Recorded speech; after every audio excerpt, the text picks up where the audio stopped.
presented on today is really looking at suicidal risk among university students, and this was done during the COVID-19 pandemic.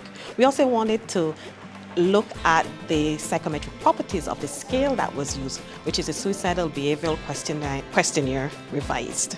This report is important. It was really just a part of an overall assessment of student health. So it was part of a multidimensional report looking at student health. And in that main questionnaire, we looked at things like security, food safety, mental health, sexual and reproductive health. So this was just one arm of it.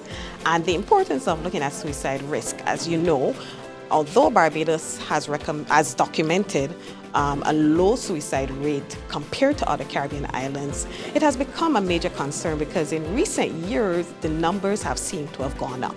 So it's important that we understand and can be able to detect those who are at risk so that we can do earlier intervention.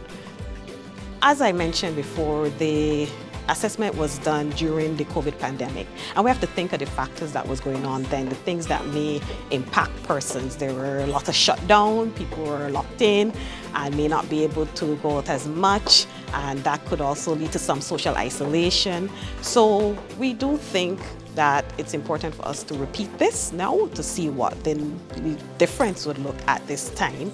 But it doesn't change the fact that we also need to make sure we have some way of screening for suicide risk, just so that we can decrease the incidence of our suicide. What the studies are showing is that a lot of the risks for suicide ideation, suicide thoughts and behavior happen in adolescent stage, and that is where we should be hitting our young people at from adolescent. That's even before they enter university. And then what they found is that when they look at those who enter university and doing well in university, their risks are actually lower. And the ones who drop out are the ones who carry a little higher risk. But again, it's mostly from before university level at the adolescent stage.